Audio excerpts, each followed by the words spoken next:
équipe à football, na politique, et là, la maman m'a passé à Bota Banami Balé. Il m'a passé à Jimo.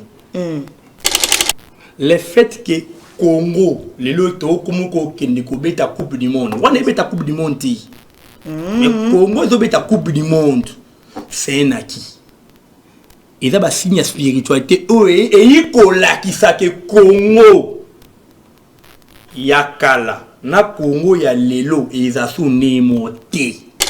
Même Rwanda, même Ouganda, ils sont obligés de faire son poids pour te gagner. Vous comprenez? Malgré la guerre. Maman, je vous dis la vérité. Ils ont fini à temps de la faire pays, on a agressé Bisso. Les chefs de l'État par rapport à l'accord ou à signé américain. Accord wana et là qui s'acquiert, nous allons, le Congo sera libéré totalement sur le plan sportif, sur le plan spirituel et sur le plan politique. Fatché a seulement une mission. Tout ça, c'est le plan, pour ne pas dire parler, c'est le plan seulement technique. Toi, tu crois qu'il va payer au Congo, il fallait qu'il y ait Coupe du Monde. Mais nous avons eu une appui spirituelle. Des temps où il reste autant de biseau et attends ce que tu l'as.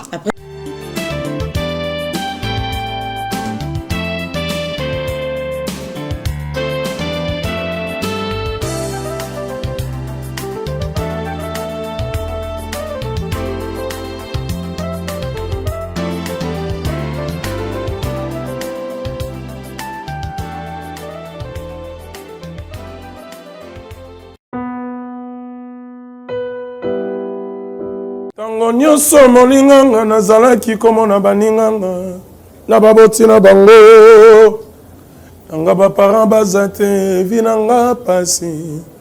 Est-ce que kokufela baboti eza lisumu? Kozanga baboti est-ce que eza lisumu? Voilà, na kopesa bino message. L'orphelinat Christ rédempteur et ana posa lisungi na bino. Tala musala munene ezosala pona bana. Tala musala munene osala pona bana oyo mokili etiki ebwaki. Mais nzamba atelemi na nzela orphelina oyo pona ko encadrer bana oyo. Yaya lisungi na yo to ana ngoposa.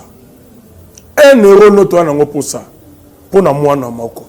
Tango mwana moko alie nzambe ya bitike oya permettre ete na nzela no mwana alia akobosa na ote. Voilà message ya l'orphelinat Christ rédempteur to ana besoin lisungi na bino.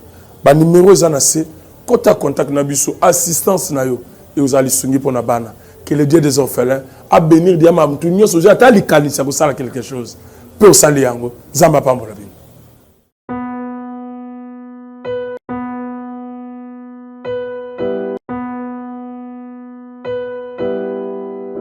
Heureuse de vous retrouver encore dans notre magazine Buzz dans les réseaux sociaux. À la présentation, vous avez Brandy Diba, double brassard, maestro, la princesse à papa, la perle rare. Excusez-moi pour la voix. J'étais éprouvée, j'avais perdu mon papa. Voilà pourquoi vous ne m'avez pas vue. Pendant tout ce temps, j'étais vraiment absente. Alors, vous êtes nouveau ou nouvelle à la chaîne, cliquez à la cloche pour ne rien manquer, commentez, likez votre magazine Buzz dans les réseaux sociaux. À la présentation, vous avez Brandy Diba, comme je disais, je suis toujours là pour vous informer. Donc, commentez toujours. J'aime lorsque vous commentez. J'aime lorsque vous partagez aussi mes émissions. Un grand merci à Dirkan Koussou, pourquoi pas à la régie. Tonton Gédéon est là. J'espère que ça va. Et un grand merci à mon boss Alain Délé pour l'orientation. Buzz dans les réseaux sociaux. Alors, qu'est-ce qui se passe? Félicitations au Léopard, notre équipe nationale de la République démocratique du Congo. Vous avez vu comment est-ce que le président de la République démocratique du Congo a offert de Jeep neuves aux joueurs. Vous avez vu comment est-ce que les Congolais étaient vraiment très très satisfaits. Donc du coup, nous sommes vraiment très très heureux de voir comment est-ce que les Léopards ont reçu leur Coupe du Monde. Donc nous sommes maintenant qualifiés. Merci beaucoup, des gros bisous à notre équipe nationale. Alors, nous allons demander à l'image, pour suivre la vidéo, comment est-ce que l'équipe nationale, les Léopards, ont reçu de Jeep et qui était offert par le président de la République. Et puis, nous allons retourner pour continuer notre magazine.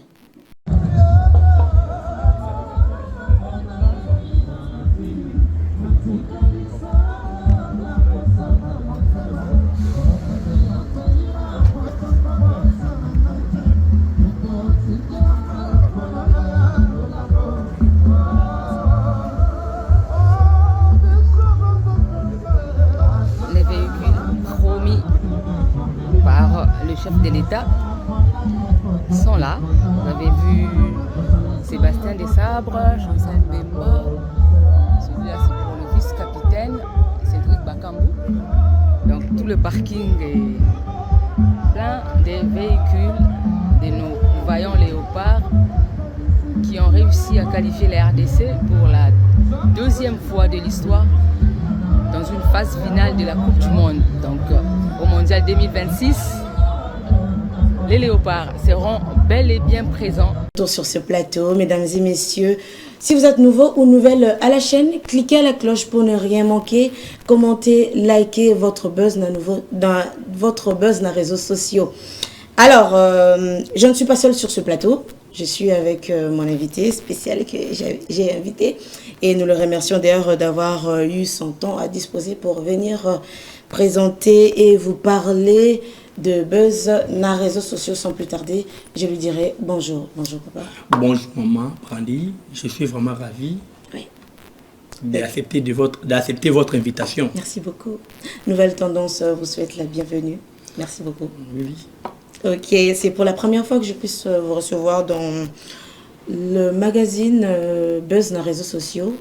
Et si vous pourriez vous présenter juste... je commence à me présenter. Ouais. Carly Kayembe, personnalité politique. Merci. Cadre au sein de l'IDPS. Donc, pas de commentaires. Ok, merci. Et l'héritier du trône de Tchen Tshisekedi. L'héritier du trône de Tchen Tshisekedi. Héritier pourquoi? Oui, bien. Ah, papa. Et M. Tossara, dans la question, j'avais eu à répondre à ces questions. Donc, toi, tu avances. Ok, merci beaucoup. Alors, parlons de la Coupe du Monde. C'est un boost pour l'image de la RDC. Comment transformer le succès en levier pour le développement du pays, monsieur Charlie? Pour moi, là, je suis entré dans deux aspects. L'aspect politique et l'aspect spirituel. Nandeni. Mais c'est clair. Équipe à football, na politique, et là, maman m'a pas ça, bota banami balé. Il m'a pas ça, bah jimo. Politique, une équipe à football. Maman pas ça. Ouais. Politique. Maman pas ça boti politique à boti banami sato. À boti courageux, sage, intellectuel. Courageux rôle nisa au chabi, sage rôle naïsa pour orienter courageux, intellectuel adoko assuré biso, adoko assuré bango na makamo bo sala so eza mabeto ya malamu. Vous comprenez? Ce que équipe à football a beti bana 11. Aboti attaquant, défenseur, na ba médiateur. Vous comprenez? Mais bon, on jouera la même fonction au bana politique, on jouer bana misato. Vous comprenez? C'est pour ça qu'on doit politique, une équipe à football, ba la bana ya mapasa. Ba boti bana politique aboti bana misato. Ba les boti bana 11. Mais bah on joue la même fonction. Si par rapport à la question oyo tulinga, au lobby que il y a nini la Coupe du Monde, on a sur le plan spirituel et sur le plan politique. Le fait que Congo, les lotos comme la Coupe du Monde, on est la Coupe du Monde. Mais Congo est la Coupe du Monde, c'est un acquis. Et ça, c'est signe spiritualité. Et il y a que Congo, Yakala, na Congo, il y a l'élo et ils sont némotés. Vous comprenez? Tu continues l'histoire. Once que tu as na spiritu, n'a pas esprit panafricaine, Voilà. panafricanisme, panafricanisme, je m'excuse. Vous comprenez, tout esprit panafricanisme. Donc même Rwanda, même Ouganda, ils sont obligés de faire son poids pour tout gagner. Vous comprenez? Malgré la guerre. Maman, je vous dis la vérité, ils ont fini à temps de la faire, pays, on a agressé à Bissau. Et je vais encore aller plus loin pour te dire que, comme un prophète politique, les chefs de l'État par rapport, il y a accord ou à signer américain. Accord wana et là qui s'acquiert, nous allons, le Congo sera libéré totalement sur le plan sportif, sur le plan spirituel et sur le plan politique. Faché a seulement une mission. Vous comprenez? Il y a un moment et le Kowana. Parce que tout sur le plan technique. Tout ça sur le plan, pour ne pas dire parler sur le plan seulement technique. Toi, tu crois qu'il va payer au Congo, il fallait qu'il y ait Coupe du Monde. Mais nous avons eu une appui spirituelle. Des temps où il y a ce qu'on a biso et attend ce qu'on a. Après 52 ans. Oui, il y a ce qu'on a ce qu'on a. Ce qu'on a, et c'est un sikoyo. Na batunyo surtout bami benga ba spirituel. Biso ba sang. Biso ba pasteur. Oh, biso ba musulman. Parce que nous sommes un pays laïque. Voilà. Oh, biso ba nganga. Oh, biso ba te mama yokana. Yokana nam. Brandi. Oui, binga is bien. Na obeta trop biloko. Oh, biso ba kingen area. Area. Yango. Et maintenant, vous n'avez rien les chefs de nous. Bah, il y a des area. Yango. Sori likamweza boya. C'est la libération du Congo. Au Lumumba Lobaka. La libération du Congo. Donc, tout ce qu'on a fait, Yango. Parce que tout le monde a une question. Par quel mécanisme? Voilà. Mécanisme ni au Congo est gagné. Moi je dis surtout que la logique à mécanisme, on a surtout que la logique il y a David na Goliath. Ok. Viens David à Botarabatu, à Botaka. Viens David à Botara. Parce que petit Goliath moi et petit David viens Goliath à Botarabatu. Pardon, excusez-moi le quoi. Viens Goliath à Botarabatu. Surtout que dans la phase de petit David. Aïe, habillé, non, bouti. Ce bateau est petit, par quel mécanisme? Au moment où stade auto, par quel mécanisme? Il est auto qui est dans le premier match. Et j'ai dit, je vous remercie. Malgré des dingwa laquelle biso mabe balakisi vraiment que nzambe dit ya nanga matete wana vie nanga matete qui son âme se repose en paix wana vie nanga kati. Vous comprenez, tu échangé naïe, il avait l'esprit patriotique, au-delà de l'esprit patriotique, il avait l'esprit panafricain. Panafricain. Donc c'est au moins ça. Tu as vu avant que son âme se repose en paix, moi on n'est pas au contraire dans combat naïe, donc pas de commentaires. Ok, merci beaucoup. Karlika Yembe, n'habite. Le du trône de Tchétché. Tout moi, à part Nabiso na Congo, nous sommes les Congolais, nous avons une mission à accomplir au sein du Congo. Aujourd'hui, on en a bien. Au moni, ngai nazo ninga esprit wana, ils en opposition, ils en pouvoir, tout là esprit wana patriotique. Vous comprenez? Fatih va passer. Il n'a pas 100 ans, il va passer. Aujourd'hui, on en a bien. Les legs sales, c'est là en famille. En famille, oui. Mais, tola tarabisonios, tola ta esprit patriotique. Les Congo d'abord. Ils ont la huissier, ils ont la cadre, ils ont la bourgeois, ils ont la homme d'affaires, ils ont la footballeur. Non, c'est les messages que je suis en train de lancer. La nouvelle génération, il y a des politiciens qui ont long à lobby, tokonza moki li lobby. Il faut tout l'esprit patriotique. Le lenge ba iranien, nenge ba zo résister na ba américain. Tous on là, ba Iranien ba bandindi baza une mouche no ba no poto ba américain baza ba éléphant et américain c'est éléphant Iranien za ndindi soko ndindi wana ko tu éléphant na itoi éléphant mo senga sko négocier to ka bwana no ma yonde na masese Carlika Yembe pardon on est ensemble ok merci beaucoup alors tongi toye basusu les léopards ont mis la fierté les léopards ont mis la fierté nationale au top. Comment capitaliser cette énergie pour résoudre les défis sécurité, économique, etc. du pays. Peut-être le message que vous avez passé, je t'ai dit bien qu'il faut Congolais surtout, Africains surtout, Congolais, tout le monde Congolais, tout l'esprit patriotique. Parce que tant que l'esprit patriotique, oui, il y a l'État, il y a l'État qui est libéré. Comprends? Attends, aux amis, tu crois que tous ces résistants là, en Iran, ils ont compris, ils ont lu l'histoire. Il y a la Libye, il y a l'Irak, machin, ils ont dit que non, on ne doit pas jouer les jeux de l'Occident.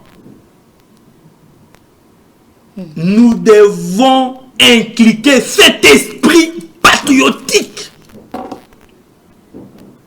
au sein de la République. Et ce qu'esprit Rwanda te côte sur la République, les petits Rwanda, mais c'est rien. Les grands Congo, réfléchir pendant tant d'années, le Rwanda, on fait que réfléchir. Les Rwanda, les autres comme bassi. On a anglais. Et voilà. Na chef de famille. Babotaka bana nanga balelaka babotaka mwasi nanga babotaka je m'excuse un terme hein, je suis quinois hein, j'aime être quinois parce que quinois c'est s'englobe hein, ça englobe c'est l'esprit hein, tous les 26 provinces donc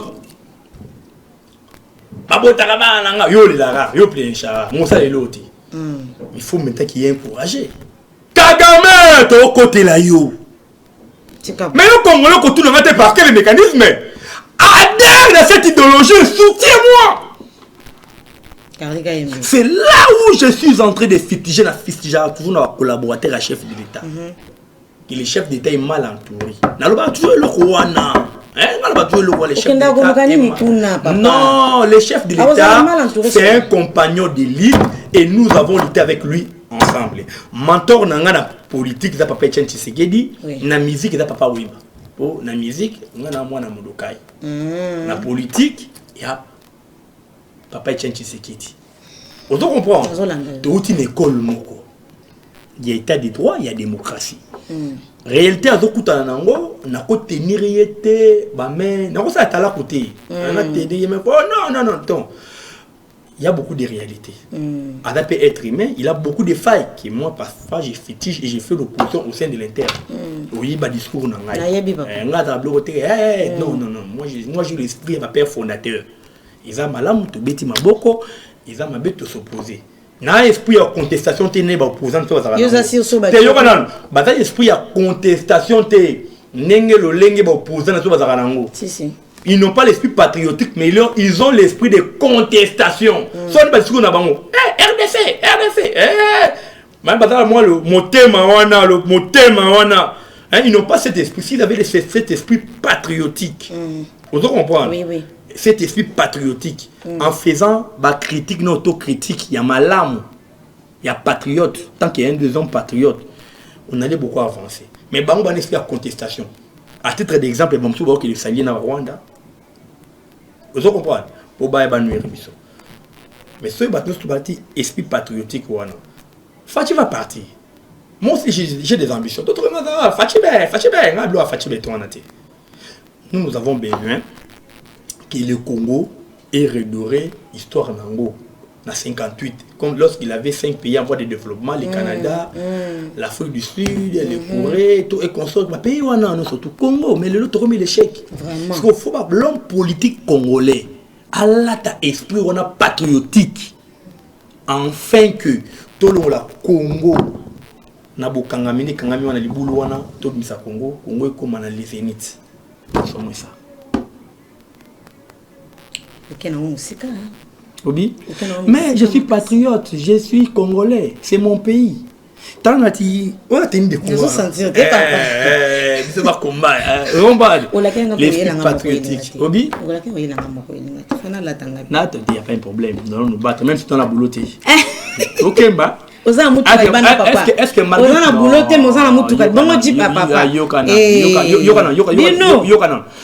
moi je ne suis pas politique des professions politiques, je suis politique des professions entrepreneurs.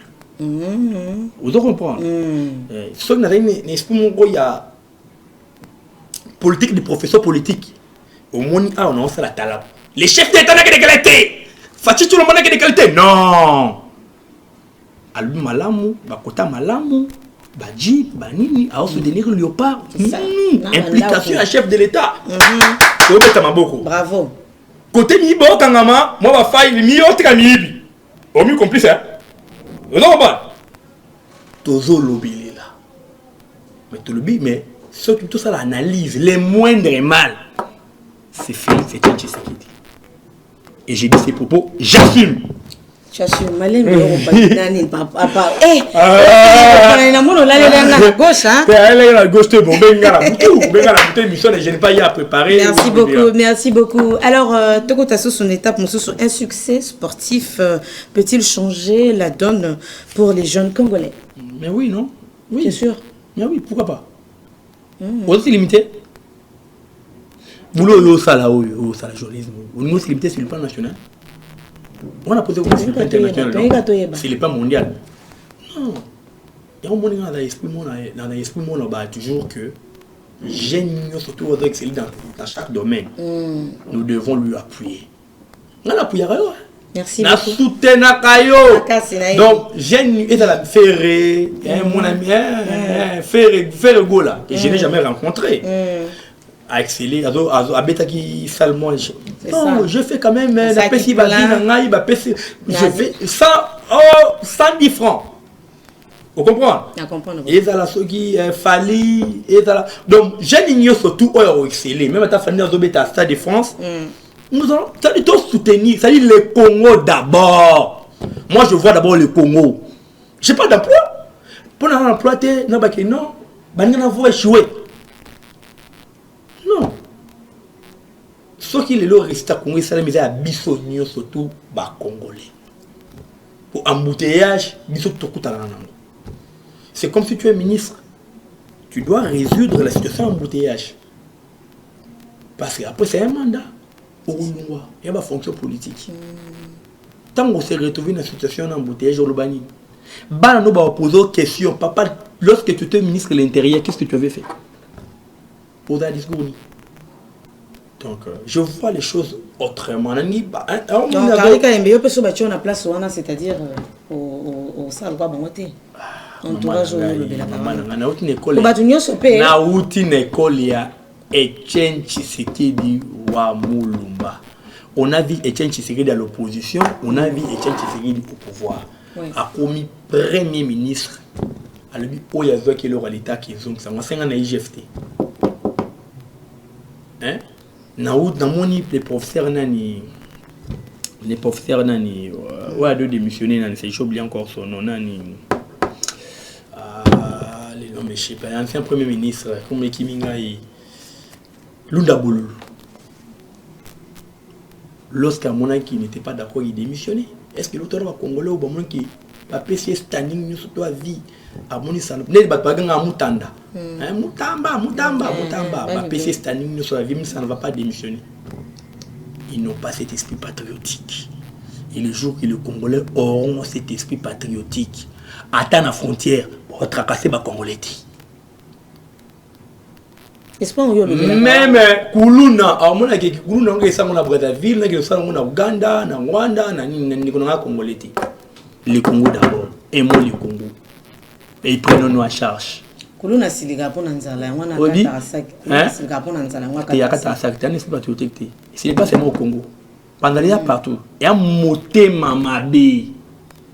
N'a fait le roman la vie. Mais n'allez pas ça faire moté mamabé. Toutina.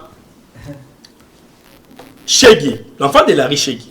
Shege avait quand même une éducation. Après, il tente de voler. Chance, il tente. À d'autres tenter. Dès qu'on a droit tentative. À d'autres tenter. Mais Koulouna, c'est l'extorsion. Il vient, oh, père, papa, ça va. Bon, non, béton liché d'eau, ça ne peut pas au résultat, béton liché. Voilà. Et Koulouna, donc Shege, enfant de Larry, il fait Koulouna. Et Koulouna, il fait quoi? Bombé. Donc, Bombé maintenant, moi, na botami na ba, moi, na soit botami na balabala, à boti sukoyo, bon mot de décision massif. Otoganga bombe, Hiroshima, ton ango ya ba bombé. Retardé, mais, tu maîtriser bango, tant que la qualité kaïm bozanango. Boba ngala binote bo na mlende ata ba bota marabota bo ba te ba ngala binote bo maîtriser to gérer bango yo kasi bazaka 12 nde bazaka to gérer bango je suis nommé ministre de l'Intérieur, on va mettre fin à makamwana et j'ai dit ces propos, j'assume. Merci beaucoup. Alors, aussi, c'est déjà dans Makamba Machango. Quels sont vos engagements concrets pour soutenir le sport local? D'après vous, votre opinion? L'engagement est que il faut toper sa bango, surtout toper sa bango courage. Merci. Tout appuyer bango, tout soutenir bango. C'est-à-dire dans les réseaux sociaux, dans la communication, dans biso, toper sa bango, esprit on est à combat. Ya bitumba boke bunda bitumba ya bale kakate mais bitumba ya politique, ya économie, ya social, ya sport, ainsi.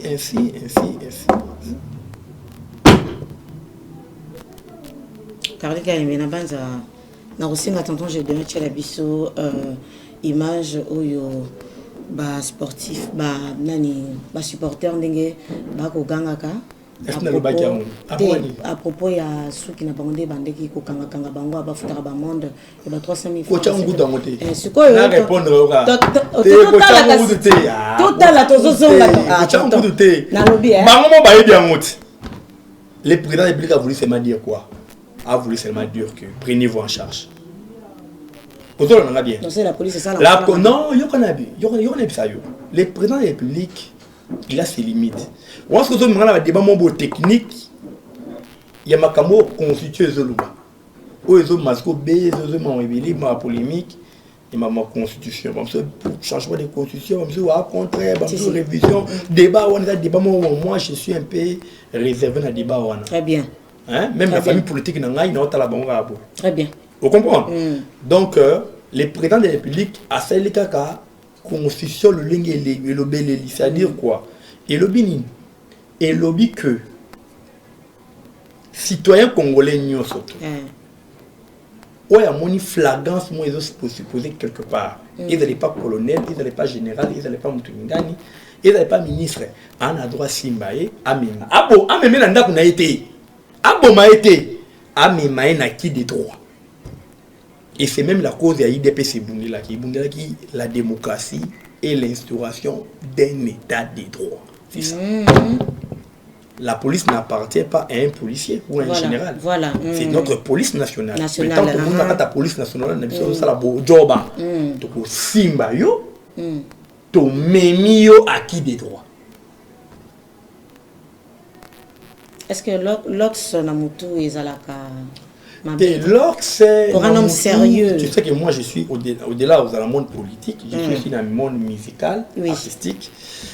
J'ai la passion, la musique. Ma musicien belé, fanatique ma musicien il n'y a pas fort mais belé je dois quand même dire clair.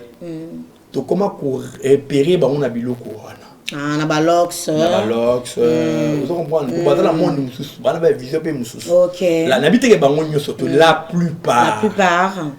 Délinquants. Tout reconnaître à bango na biloko wana, mais ce n'est pas dit que nous soit chez l'ox parce que voyou. Non, c'est pas ça. C'est pas ça. Mais si on dit pas position, ce qu'il y a quoi bizarre, ba droit à mon wana chomo mo bien parce que la plupart de la police on a bango, je suis ministre de l'Intérieur. il faut réformer cette police-là. Donc il faut même réformer la police est faite pour les élites et pas fait pour les voyous. On n'est pas voyou dans la police. Si tu es voyou, va faire autre chose. Notre police nationale congolaise est faite pour les élites. Tu comprends? La police est à la proximité de la population. L'ami de la police, lorsqu'il voit un acte, parce que chaque minute, chaque seconde, où des actes infractionnels et salamara. À mon acte moins infractionnel et salamara, ce sont droits les plus légitimes, ils remettent en bord par ma pouvoir construire PCA. Mais aux avons au-delà. C'est comme si j'étais dans mon véhicule l'autre fois, là, il y a des embouteillages.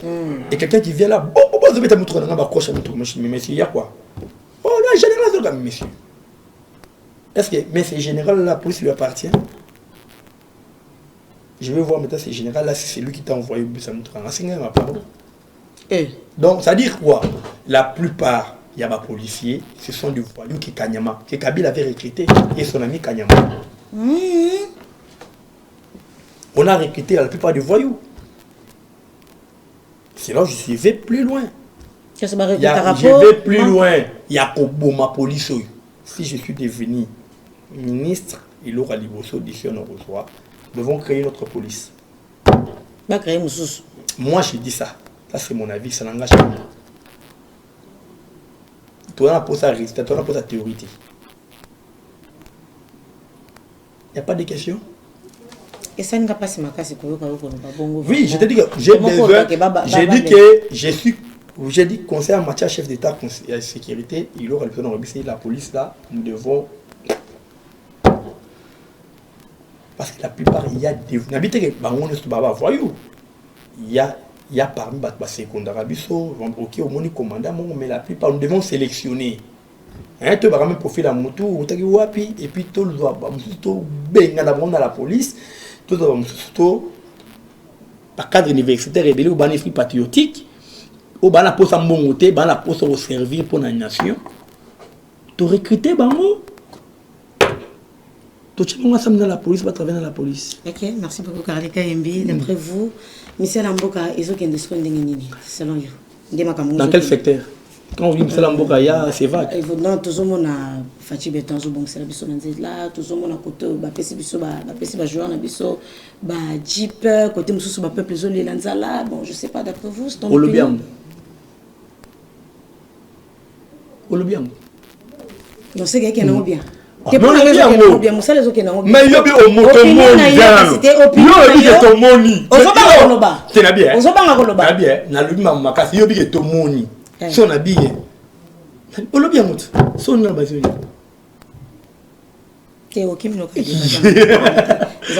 alors, nous vous remercions d'abord pour cette... C'est moi qui vous remercie. Nouvelle Tendance Télévision. C'est moi qui vous remercie et j'apprécie ton émission et vous avez parlé de la jeune, oui, ça la fierté à la jeunesse, mais aux autres qui mettent, aux autres qui est méthodiquement, et j'apprécie et je vous soutiens. Nous, ils sont dans le domaine de la politique, ils sont dans le domaine de l'anime. Ils sont dans tous les domaines, nous sommes censés, il y a pour nous, surtout où il y a Zoya. Azo c'est dans tel domaine, tout ah! La domaine de la Constitution, non, je m'étais. Pourquoi je m'étais? Il faut poser la question. Tu t'étais pour. Lorsque le pays est en guerre, si j'ai pas. Nous devons aller. Yoganan. Je suis un combattant à la banque à dans ces domaines-là, je suis dans une famille politique. Au Balobi, Bazo pour proposer changement, dans une famille politique. Ça va vite différent. Le chef d'État est mort. Réalité à Zomona, bien monté. Mais mon problème c'est quoi? Je ne veux pas que ces débats soient abordés pendant que le pays est en guerre. Si tu veux me demander mon avis, prolongation, lorsque le pays est en guerre, hein, on a bien. Bakina la prolongation. Mais tant que tu récupérer intégrité territoriale, surtout, c'est là où nous allons aborder ces sujets-là. Parce que tout ça, le pays est envahi par les adversaires. Les envahisseurs mutu bazo envahir mboka na biso des bana to ko apporter et to ko aborder on a honte. Il faut d'abord tu as abordé le linguini avec la cause. Moi, je croyais que la question que tu allais me poser, ok, au-delà politique, au-delà technique, on a dit, il fallait aborder le débat par rapport à l'accord américain, machin. Moi, je vois d'abord, tout récupérer d'abord l'intégrité territoriale de la Congo. Okay. Si ça va nous prendre 4 ans, ça c'est mon avis, hein? Opinion na yo. Ça va nous prendre 5 ans. Parce que lorsque Hitler, il y avait la guerre mondiale en Allemagne, il n'y avait pas des élections. À l'Ukraine, tout le monde vous comprenez? Le président de la République, c'est le commandant suprême. Tout le monde intégrité territoriale, surtout. Tout récupérer le cannabis et Kangama. Entre nous, les Congolais, pour aborder ces jeux. Et j'ai dit, et je vous remercie. Merci beaucoup, Carly Kayembe, notre invité du jour. L'héritier du trône de Tchétchi Tshisekedi. L'héritier du trône de Tchétchi Tshisekedi. Le père ou bien le fils? De Tchétchi Tshisekedi ou Amulumba. Le père. De Tchétchi Tshisekedi ou Amulumba. Ok, merci beaucoup, Carly Kayembe, tout ce pédinayo. Encore une fois, merci. Nouvelle tendance, puis remercier yo. Buzz dans les réseaux sociaux, ils allaient toujours en apprendre. Les Sabino, couper Sabino Bayano, Nyoso les Carbano, Nyoswana, P. Toeba, couper Sabino, Kochamakambo. Na tout droit, un grand merci à mon boss Alain Délé pour l'orientation. Pourquoi pas un grand merci à tonton Gédéon et Patricia Bijou dit honorable merci Nayo, dire Kankousou merci pour le partage. Ange Bende, Maman Jordan. Alors restez connectés. Nous sommes toujours là, Nouvelle Tendance, nous sommes toujours là pour vous informer. Commentez, likez, partagez. Mais Carly Kayembe, qui est émission au fin de main. Obi, émission au c'est la démocratie. Merci beaucoup. Au fin de mais, bas dans l'argument, le problème c'est quoi? Ils sont en train de dire que c'est Maïlo Komoko. Parce que, et ça, ils ont opposé à Bisso. Ils ont l'esprit de contestation. Congolais, il faut l'esprit où il y a contestation. Mais à l'esprit opposition. Opposition à tout le monde, beaucoup de monde dans le pays où ils ont avancé dans la démocratie. Si. Mais ça, le monde peut m'aider à s'opposer. C'est ça l'opposition. Mais vous avez la même idéologie, le Congo d'abord. C'est là où l'esprit, même les jeunes Kinois, les jeunes, ils veulent faire de la politique. Nous devons aimer le Congo. Nous devons privilégier le Congo au-delà de tout. Le Congo d'abord. C'est notre pays, un beau pays. Il y a tout. Nous devons les mettre au centre. Il y a surtout. Vous comprenez? Donc, esprit, il faut l'ata. Esprit, on doit insister dans l'émission. Donc, les bandits. Dans le développement de la conclusion de l'émission, nous allons parler car c'est-à-dire il y a esprit patriotique. Et là, on a photo là, tout un esprit patriotique. À ta place, mon côté. Ou ça là, on a monté maintenant. C'est ça. Vous comprenez? Esprit, on a photo là, même Bastodé, dans l'histoire est, attends, moi, ma difficulté, ma fonctionner, beaucoup de la difficulté, moi, dans l'esprit patriotique.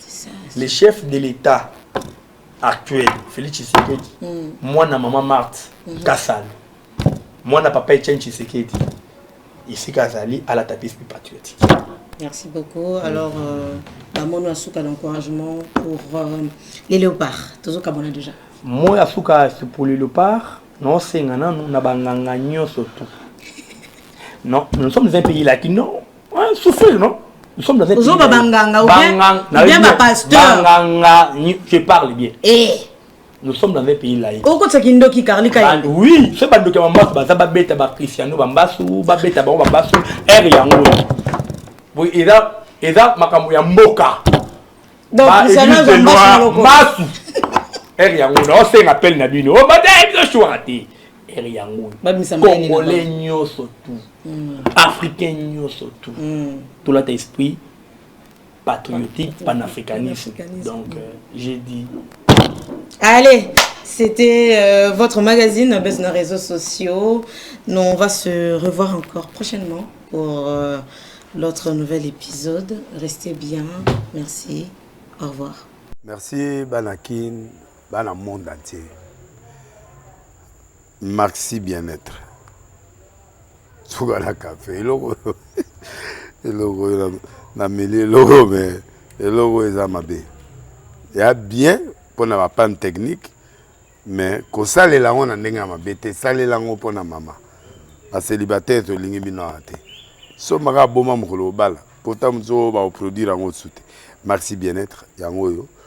Lukango benga ndeko nanga Alain Dele yé mutu ayebi esika ko fournir yo autant que tu veux $35 eze belé na kati sobo melika moko de joga bien bémoroïde banini tout ça bilialia vanda mosala banini et réparer yo système ya break et réparer yo pe fonctionnement ya break de break donc et pe son fonctionnement ya bien